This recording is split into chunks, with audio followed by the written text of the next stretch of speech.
വെഞ്ഞാറമൂട് കൂട്ടക്കൊലക്കേസ് പ്രതി അഫാനുമായി തെളിവെടുപ്പ് തുടരുകയാണ്. അഫാന്റെ പേരുമലയിലെ വീട്ടിൽ ഇപ്പോഴും തെളിവെടുപ്പ് തുടരുന്നു. അവിടെ നിന്നുള്ള തത്സമയ ദൃശ്യങ്ങളാണ് പ്രേക്ഷകർ കാണുന്നത്. അല്പം മുൻപാണ് അഫാനെ ഇവിടെ എത്തിച്ചത്. നമ്മൾ നേരത്തെ പറഞ്ഞതുപോലെ തന്നെ അഫാൻ ഇരട്ട കൊലപാതകങ്ങൾ നടത്തിയത് ഈ സ്വന്തം വീട്ടിൽ നിന്നാണ് നമുക്ക് ദൃശ്യങ്ങളിൽ കാണാം. അയൽക്കാർ ഉൾപ്പെടെ അവിടെ നോക്കി നിൽപ്പുണ്ട്. റിനു, തെളിവെടുപ്പ് അവിടെ നിന്ന് പൂർത്തിയാക്കാനായിട്ടുണ്ടോ? പാങ്ങാട് പോലീസ് അല്പസമയത്തിനകം അഫാനുമായി മടങ്ങുമെന്നാണ് നമ്മൾ കരുതുന്നത്. ഇന്ന് കൂടുതൽ സ്ഥലങ്ങളിൽ എത്തിച്ച് തെളിവെടുക്കുന്നുണ്ടോ?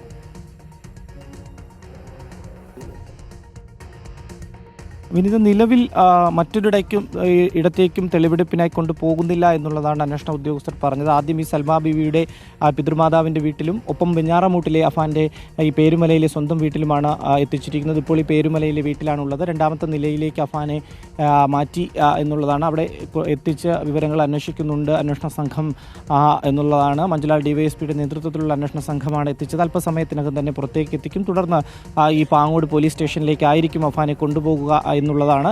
എന്തായാലും നാളെ രാവിലെ 11 മണിയോടുകൂടി നെടുമങ്ങാട് അഡീഷണൽ മജിസ്ട്രേറ്റ് കോടതിയിൽ നൽകും. ജുഡീഷ്യൽ ഫസ്റ്റ് ക്ലാസ് മജിസ്ട്രേറ്റ് കോടതി 2-ൽ നൽകും. അതിനുശേഷം റിമാൻഡിലേക്ക് വീണ്ടും റിമാൻഡിലേക്ക് പോകുമെന്നാണ്. എന്തായാലും വെഞ്ഞാറമൂട് പോലീസ് ആ സമയം കസ്റ്റഡി അപേക്ഷ നൽകുകയാണെങ്കിൽ വെഞ്ഞാറമൂട് പോലീസിന് കസ്റ്റഡിയിൽ നൽകും. അതിനുശേഷം മാത്രമായിരിക്കും മറ്റ് കൊലപാതകങ്ങൾ നടന്ന ഈ തട്ടത്തുമലയിലെ വീട്ടിലടക്കം ഈ ചുള്ളാളത്തെ വീട്ടിലടക്കം കൊണ്ടുവന്ന് തെളിവെടുപ്പ് നടത്തൂ എന്നുള്ളതാണ് നമുക്ക് ലഭിക്കുന്ന വിവരം. എന്തായാലും വീടിനകത്ത് ഈ കൊലപാതകങ്ങൾ ആസൂത്രണം ചെയ്ത് ഈ വീട്ടിൽ വെച്ചാണ്. അതുകൊണ്ട് തന്നെയാണ് ഈ പേരുമലയിലെ വീട്ടിൽ ഈ പാങ്ങോട് പോലീസിൻ്റെ അണ്ടറിലല്ല ഈ അന്വേഷണമെങ്കിൽ പോലും ഈ വീട്ടിലേക്ക് എത്തിച്ചത്. ഇപ്പോൾ ഏത് തരത്തിലാണ് കൊലപാതകങ്ങൾ നടത്തിയതെന്നും തുടർന്നുള്ള ഈ ഗൂഢാലോചന അല്ലെങ്കിൽ സ്വന്തമായി ഈ കാര്യങ്ങളെല്ലാം തീരുമാനിച്ചത് ഉള്ള കാര്യങ്ങൾ വിശദീകരിക്കുകയാണ് അഫാൻ അന്വേഷണ ഉദ്യോഗസ്ഥർക്ക് മുന്നിൽ. നേരത്തെ ഈ ഉമ്മയെ കൊലപ്പെടുത്തുവാൻ വേണ്ടി ശ്രമിച്ച ഷോൾ ഉൾപ്പെടെ എടുത്ത് അന്വേഷണ സംഘത്തിന് നൽകുന്നത് നമുക്ക് കാണാമായിരുന്നു. എന്തായാലും അല്പസമയത്തിനകം തന്നെ പുറത്തേക്ക് ഇറങ്ങിയാൽ പാങ്ങോട് പോലീസ് സ്റ്റേഷനിലേക്ക് അഫാന്റെ ബന്ധുക്കൾ ആരെങ്കിലും അവിടെ ഉണ്ടോ? സ്വന്തം സഹോദരനെയും പെൺസുഹൃത്തിനെയും കൊലപ്പെടുത്തിയത് ഇവിടെ വെച്ചാണ്. ഉമ്മയെ ആക്രമിച്ചത് ഇവിടെ വെച്ചാണ്. അഫാന് പക്ഷേ തെളിവെടുപ്പിനെത്തിച്ചപ്പോഴും ഭാവവ്യത്യാസമൊന്നും ഇല്ല എന്നാണ് നമ്മൾ മനസ്സിലാക്കുന്നത് ദൃശ്യങ്ങളിൽ നിന്ന്. തീർച്ചയായും വിനിത, ബന്ധുക്കൾ ആരും തന്നെ ഇല്ല. നാട്ടുകാർ മാത്രമാണ് ഇവിടെ തടിച്ചുകൂടിയിട്ടുള്ളത് അഫാനെ കാണാൻ വേണ്ടി, അല്ലെങ്കിൽ പ്രതിയെ കാണാൻ വേണ്ടി നാട്ടുകാർ മാത്രമാണ്. ബന്ധുക്കളാരും ഇല്ല എന്നുള്ളതാണ്. അന്ന് തന്നെ നാട്ടുകാർ അടക്കം പ്രതികരിച്ചിരുന്നു. അഫാനെക്കുറിച്ച് ഒക്കെ തന്നെ പ്രതികരിച്ചു. ഇവിടെ എല്ലാം തന്നെ വലിയ ഞെട്ടലിൽ തന്നെ ആയിരുന്നു എന്നുള്ളതാണ്. അന്ന് ആ പ്രതികരണങ്ങളൊക്കെ തന്നെ നൽകിയതുമാണ്. ഇന്നിപ്പോൾ അഫാൻ എത്തിക്കുമ്പോഴും അഫാനെ കാണാൻ വേണ്ടി നിരവധി പേർ ഇവിടേക്ക് എത്തിയിട്ടുണ്ട്, തടിച്ച് കൂടിയിട്ടുണ്ട് എന്നുള്ളതാണ്. എന്തായാലും ഈ നടപടിക്രമങ്ങൾ പുരോഗമിക്കുകയാണ്. അല്പസമയത്തിനകം തന്നെ അഫാനെ പുറത്തേക്ക് ഇറക്കും എന്നുള്ളത് നമുക്ക് പറയാനാകും. എന്തായാലും ഇപ്പോൾ വീടിൻ്റെ അടുക്കള ഭാഗത്തേക്ക്, അതായത് അടുക്കളയിലെത്തിച്ച് ഈ അടുക്കളയിൽ വെച്ചാണ് ഉമ്മയെ ആക്രമിച്ചത് എന്നുള്ളതാണ് അഫാൻ മൊഴിയായി തന്നെ ചോദ്യം ചെയ്യൽ നൽകിയിട്ടുള്ളത്. അതുകൊണ്ട് അടുക്കളയിൽ എത്തിച്ച കാര്യങ്ങൾ വിശദീകരിക്കുകയാണ് ഡിവൈഎസ്പി ഉൾപ്പെടെ ഉള്ളവർ. ഓരോ സ്ഥലത്തും, അതായത് രണ്ടാമത്തെ നിലയിൽ, ഒപ്പം അടുക്കളയിൽ, ഒപ്പം ഈ മൃതദേഹം സഹോദരനെ കൊലപ്പെടുത്തിയത് ഹാളിൽ വെച്ചും ഫർസാനെ കൊലപ്പെടുത്തിയത് മുകൾ നിലയിൽ വെച്ചും ഉമ്മയെ ആക്രമിച്ചത് അടുക്കളയിൽ വെച്ചുമാണ്. ആ 3 ഇടങ്ങളിലും വീടിനകത്ത് തെളിവെടുക്കുന്നു അല്ലേ? തീർച്ചയായും ഈ പെൺസുഹൃത്തിനെ കൊലപ്പെടുത്തിയത് ഈ മുകളിലത്തെ നിലയിലായിരുന്നു. അവിടെ എത്തിച്ച വിവരങ്ങൾ അന്വേഷിച്ചു. ആദ്യം ഈ ഉമ്മയെ ആക്രമിച്ച ഈ ഷോൾ ഉൾപ്പെടെ ഈ അഫാൻ എടുത്ത് കാണിക്കുന്ന ഒരു സാഹചര്യമുണ്ടായി. നമുക്ക് കൃത്യമായി തന്നെ ഇവിടെ നിന്ന് കാണാൻ കഴിയും. അതിനുശേഷമാണ് ഇപ്പോൾ അടുക്കളയിലേക്ക് എത്തിച്ചത്. അടുക്കളയിലെത്തിച്ച SHOയും അതുപോലെ തന്നെ DYSPയും ഉൾപ്പെടെയുള്ളവർ കാര്യങ്ങൾ അന്വേഷിക്കുന്നുണ്ട്, വിവരങ്ങൾ ചോദിച്ച് മനസ്സിലാക്കുന്നുണ്ട്. അതിനുശേഷം ഇപ്പോൾ ഇപ്പുറത്തെ റൂമിലേക്ക്, അതായത് ഈ ഉമ്മയെ ഈ ആക്രമിച്ചതിന് ശേഷം ഒരു റൂമിൽ കൊണ്ടുവന്ന് പൂട്ടിയിട്ടു. ആ റൂമിലേക്കാണ് ഇപ്പോൾ എത്തിച്ചിരിക്കുന്നത്. ആ റൂമിലും കാര്യങ്ങൾ വിശദീകരിക്കുന്നുണ്ട്. അഫാൻ ഒരു മടിയും ഇല്ലാതെ കൃത്യമായി തന്നെ കാര്യങ്ങൾ പറയുന്നുണ്ട് എന്നുള്ളതാണ്. ഈ പാങ്ങോട്ടെ വീട്ടിലെത്തിച്ചപ്പോൾ സാഹചര്യം ഉണ്ടായിരുന്നു. അഫാന്റെ വീട്ടിൽ 4 ഇടത്ത് നിന്ന് തെളിവ് ശേഖരിക്കുക എന്നത് ഏറെ നിർണായകമാണ്. റിനു ചൂണ്ടിക്കാണിച്ചതുപോലെ, ഒന്ന്, അഫാൻ ഉമ്മയെ ആക്രമിച്ച ഇടം, അത് അടുക്കളയിൽ വെച്ച് ആക്രമിച്ചു എന്നാണ് മൊഴിയുള്ളത്. അവിടെ ഇപ്പോൾ തെളിവെടുപ്പ് നടത്തി കഴിഞ്ഞു. 2, ഉമ്മയെ പൂട്ടിയിട്ട മുറി, അവിടെയാണ് ഇപ്പോൾ തെളിവെടുത്തുകൊണ്ടിരിക്കുന്നത്. മറ്റൊന്ന്, പെൺസുഹൃത്ത് ഫർസാനയെ കൊലപ്പെടുത്തിയത്, അത് മുകൾ നിലയിൽ വെച്ചാണ്, അവിടെയും തെളിവെടുത്തിട്ടുണ്ട്. മറ്റൊന്ന്, സഹോദരനെ ആക്രമിച്ച ഹാൾ. അങ്ങനെ 4 ഇടങ്ങളാണ് ഈ പ്രധാനമായും വീടിനകത്ത് തെളിവെടുക്കാനുള്ളത്. എങ്ങനെയാണ് താൻ കൃത്യം നടത്തിയത് എന്നത് സംബന്ധിച്ച് അഫാൻ വിശദീകരിച്ചിട്ടുണ്ട് പോലീസിനോട് എന്നാണ് നമുക്ക് മനസ്സിലാക്കാൻ കഴിയുന്നത്.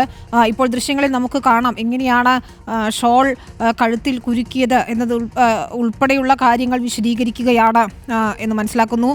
റിനു, ഇതിൽ ദൃക്സാക്ഷികളില്ല, അതുകൊണ്ട് തന്നെ ശാസ്ത്രീയ തെളിവുകൾ, സാഹചര്യ തെളിവുകളൊക്കെ തന്നെ ഏറെ നിർണായകമാണ്. ഇപ്പോൾ ഉമ്മ ഷെമി രക്ഷപ്പെട്ടു എങ്കിൽ പോലും ഉമ്മയെ ആക്രമിച്ച ഷോൾ ഉൾപ്പെടെ കണ്ടെത്തിയിരിക്കുന്നു. നിർണായകമായ തെളിവുകൾ തന്നെ ശേഖരിക്കപ്പെടുകയാണ്, അല്ലേ?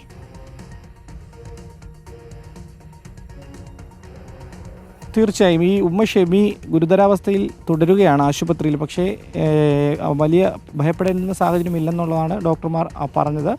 രോഗം ഭേദപ്പെട്ട് വരുന്നു എന്നുള്ളത് തന്നെയാണ്, സംസാരിക്കാനൊക്കെ ആയിട്ടുണ്ട്. അതുകൊണ്ട് തന്നെ ഈ മൊഴി നൽകിയപ്പോൾ ഈ മകൻ ആക്രമിച്ചതല്ല എന്നുള്ളതാണ്, കട്ടിലിൽ നിന്ന് വീണതാണ് എന്നുള്ളതാണ് 2 പ്രാവശ്യം ഈ മജിസ്ട്രേറ്റ് മൊഴി എടുത്തപ്പോഴും ഒപ്പം അന്വേഷണ സംഘം പോലീസ് ഉദ്യോഗസ്ഥർ മൊഴി രേഖപ്പെടുത്തിയപ്പോഴും പറഞ്ഞത് കട്ടിലിൽ നിന്ന് വീണു എന്നുള്ളതാണ്. പക്ഷേ കഴിഞ്ഞ ദിവസമാണ് ഈ അഫാൻ ഈ ഇളയ സഹോദരനെ, അതായത് ഹസാനെയും കൊലപ്പെടുത്തി എന്നുള്ള ഒരു കാര്യം ഈ മാതാവിനെ അറിയിക്കുന്നത്. ഈ സൈക്കാട്രി ഡോക്ടർമാരുടെ സഹായത്തോടുകൂടി ഈ റഹീം, പിതാവ് റഹീം ഉൾപ്പെടെയുള്ളവരുടെ സാന്നിധ്യത്തിലാണ് ഈ മാതാവിനോട് ഇക്കാര്യം പറയുകയും ചെയ്തത്. ഈ ഗോകുലം മെഡിക്കൽ കോളേജ് സ്വകാര്യ ആശുപത്രിയിൽ വെച്ച് പറയുകയും ചെയ്തത്. ആ സമയത്ത് വളരെ വൈകാരികമായിട്ടുള്ള രംഗമായിരുന്നു ആശുപത്രിയിൽ എന്നുള്ളതാണ് ഒപ്പമുണ്ടായിരുന്ന ബന്ധുക്കളടക്കം പങ്കുവയ്ക്കുന്നത്. എന്തായാലും നിലവിൽ വിശദമായിട്ടുള്ള ഒരു തെളിവ് ശേഖരണം ആവശ്യമുണ്ട് ഈ കേസിൽ. കാരണം പ്രതി സ്വന്തമായിട്ട് ഈ കൊലപാതകങ്ങൾ അല്ലെങ്കിൽ കൃത്യങ്ങളെല്ലാം ചെയ്തു എന്ന് പറയുമ്പോഴും ശാസ്ത്രീയമായിട്ടുള്ള തെളിവുകൾ, സാക്ഷികളില്ല. അതുകൊണ്ട് തന്നെ ശാസ്ത്രീയമായ തെളിവുകൾ ശേഖരിക്കേണ്ടതായിട്ടുണ്ട്. അത്തരത്തിലുള്ള തെളിവ് ശേഖരണങ്ങളൊക്കെ തന്നെ ഈ ഡോഗ് സ്ക്വാഡും അതുപോലെ തന്നെ ഫോറൻസിക് വിദഗ്ധരടക്കമുള്ളവർ അന്ന് തെളിവുകളെല്ലാം തന്നെ ശേഖരിക്കുകയും ചെയ്തിരുന്നു. ഇത് ഒരു പ്രൊസീജിയർ എന്നുള്ള നിലയിൽ കൃത്യമായി തന്നെ അന്വേഷണ ഉദ്യോഗസ്ഥൻ ഡിവൈഎസ്പി ആണ്, ഡിവൈഎസ്പിയുടെ നേതൃത്വത്തിൽ വീട്ടിലെത്തിച്ച ഈ നടപടിക്രമങ്ങൾ പൂർത്തിയാക്കുന്നു എന്ന് മാത്രമാണ്. എന്തായാലും ഈ ഷാൾ ഉൾപ്പെടെയുള്ളവ ഈ അഫാൻ കാണിച്ചു കൊടുത്ത്, അമ്മയെ ആക്രമിക്കാൻ ഉപയോഗിച്ച ഷാൾ ഉൾപ്പെടെ കാണിച്ചു കൊടുത്തു എന്നുള്ളതാണ്. ഓരോ സ്ഥലത്തും, അതായത് വീടിൻ്റെ 2ാമത്തെ നിലയിലും അതുപോലെ തന്നെ അടുക്കളയിലും ഒപ്പം ഈ മാതാവിനെ പൂട്ടിയിട്ട റൂമിലും ഒപ്പം സഹോദരനെ ചുറ്റിയേക്ക് അടിച്ച് നിലത്തിട്ട ഹാളിലടക്കം ഈ വീടിനകത്ത് ഓരോ സ്ഥലത്തും കൊണ്ടുവന്ന് വിശദമായിട്ട് തന്നെ അഫാനോട് കാര്യങ്ങൾ ചോദിച്ച് മനസ്സിലാക്കുന്നുണ്ട് അന്വേഷണ സംഘം എന്നുള്ളത്. വലിയ സുരക്ഷാ ക്രമീകരണങ്ങളോട് കൂടിയാണ് രാവിലെ മുതൽ തന്നെ പോലീസ് ഈ ഒരു കൃത്യമായിട്ടുള്ള സുരക്ഷ ഒരുക്കിയിരുന്നു. അതിനുശേഷം ഇപ്പോൾ ഇവിടേക്ക് എത്തിച്ച് ഇപ്പോൾ തെളിവെടുപ്പുകൾ എന്തായാലും പുരോഗമിക്കുകയാണ്. അല്പസമയത്തിനകം തന്നെ ഈ വീട്ടിൻ്റെ ഉള്ളിൽ നിന്ന് അഫാനെ പുറത്തേക്ക് ഇറക്കും. വിനിത, ഉടൻ തന്നെ അഫാനെ പുറത്തേക്ക് ഇറക്കുമെന്നാണ് റിനു ശ്രീധർ റിപ്പോർട്ട് ചെയ്യുന്നത്. ഇനി മറ്റ് സ്ഥലങ്ങളിലൊന്നും ഇന്ന് തെളിവെടുപ്പ് ഇല്ല എന്ന് മനസ്സിലാക്കുന്നു. കൊലപാതകം നടന്ന 2 വീടുകളിലാണ് ഇന്ന് അഫാനെയും കൊണ്ട് പ്രധാനമായി തെളിവെടുത്തത്. ആദ്യം നമ്മൾ കണ്ടു പാങ്ങോട് സൽമ ബീവിയെ കൊലപ്പെടുത്തിയ, അതായത് അഫാന്റെ പിതൃമാതാവിനെ കൊലപ്പെടുത്തിയ സ്ഥലത്താണ് ആദ്യം തെളിവെടുത്തത്. അവിടെ എത്തിയ അഫാൻ സൽമ ബീവിയോട് സ്വർണം ആവശ്യപ്പെടുകയും എന്നാൽ അവർ അത് നൽകാൻ വിസമ്മതിക്കുകയും മുൻപ് നൽകിയ പണവും സ്വർണവും ഒക്കെ ആവശ്യപ്പെടുകയും ചെയ്തതോടെയാണ് പ്രകോപനത്തിന് ഇടയാക്കിയതും അഫാൻ കൊലപ്പെടുത്തിയതും എന്നാണ് മൊഴി നൽകിയിരിക്കുന്നത്. ഇപ്പോൾ രണ്ടാമതായി അഫാന്റെ സ്വന്തം വീട്ടിലേക്ക്, പേരുമലയിലെ വീട്ടിലേക്കാണ് എത്തിച്ചിരിക്കുന്നത്. നേരത്തെ നമ്മൾ പറഞ്ഞതുപോലെ ഇരട്ട കൊലപാതകമാണ് അഫാൻ ഇവിടെ നടത്തിയിരിക്കുന്നത്. മാത്രമല്ല അമ്മയെ, മാതാവിനെ ഇവിടെ വെച്ച് ആക്രമിക്കുകയും ചെയ്തിട്ടുണ്ട്. അടുക്കളയിൽ വെച്ചാണ് ഇത്തരത്തിൽ ഷോൾ കഴുത്തിൽ കുരുക്കിയത്. വാക്കുതർക്കത്തിന് പിന്നാലെ എന്നാണ് അഫാൻ മൊഴി നൽകിയിട്ടുള്ള. ആ ഷോൾ ഇപ്പോൾ കണ്ടെത്തിയിരിക്കുന്നു എന്നതാണ് ഏറ്റവും പ്രധാനപ്പെട്ട കാര്യം. ഏറെ നിർണായകമായ ഒരു തെളിവ് തന്നെയാണ്. ഇപ്പോൾ ഒരു പോലീസ് ഉദ്യോഗസ്ഥൻ പുറത്തിറങ്ങി പോകുന്നത് കാണാം. അഫാൻ നൽകിയ എന്തെങ്കിലും സൂചനകൾക്കനുസരിച്ച് അദ്ദേഹം പരിശോധന നടത്താൻ പോയതാണോ എന്ന് അറിയേണ്ടതുണ്ട്. ഈ വീടിനകത്ത് 4 സ്ഥലങ്ങളിലാണ് പ്രധാനമായും തെളിവെടുപ്പ് നടന്നിട്ടുള്ളത്. താൻ എങ്ങനെയാണ് കൃത്യം നടത്തിയത് എന്ന് അഫാൻ പോലീസിനോട് വിശദീകരിക്കുകയും ചെയ്തിട്ടുണ്ട്. ഈ സ്വന്തം വീടിനകത്ത് 4 ഇടങ്ങളിൽ, അതായത് ഉമ്മയെ ആക്രമിച്ച സ്ഥലം അത് അടുക്കളയാണ്. ഉമ്മയെ പൂട്ടിയിട്ട മുറിയുണ്ട്. മറ്റൊന്ന് അഫാൻ പെൺസുഹൃത്ത് ഫർസാനെ കൊലപ്പെടുത്തിയത് മുകൾ നിലയിൽ വെച്ചാണ്. നമ്മൾ ആ ദൃശ്യങ്ങൾ കണ്ടതാണ്. അതിക്രൂരമായാണ് ഫർസാനെ കൊലപ്പെടുത്തിയത്.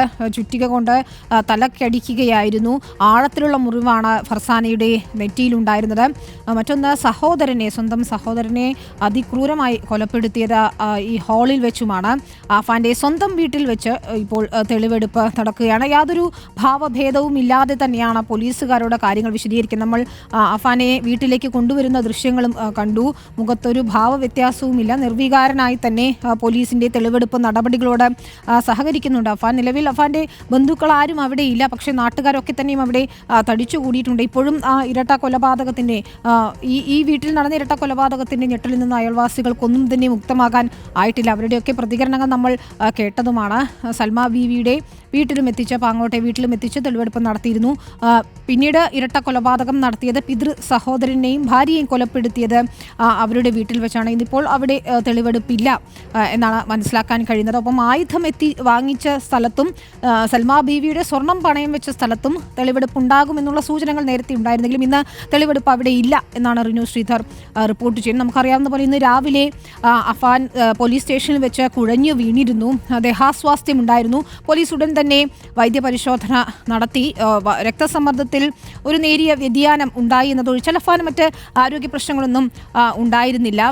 ഇയാൾ ഏതെങ്കിലും തരത്തിൽ നാടകം കളിക്കുകയാണോ എന്ന് പോലും പോലീസ് സംശയിക്കുന്നു. പക്ഷേ ആരോഗ്യ പ്രശ്നങ്ങളില്ല എന്ന് ഡോക്ടർമാർ അറിയിച്ചതോടുകൂടിയാണ് ഇന്നിപ്പോൾ തെളിവെടുപ്പിലേക്ക് പോലീസ് കടന്നിരിക്കുന്നത്. കൊലപാതകം നടന്ന 2 ഇടങ്ങളിൽ പോലീസ് ഇപ്പോൾ തെളിവെടുപ്പ് പൂർത്തിയാക്കുകയാണ്. അഫാന്റെ വീട്ടിൽ നിന്നുള്ള തത്സമയ ദൃശ്യങ്ങളാണ് കാണുന്നത്.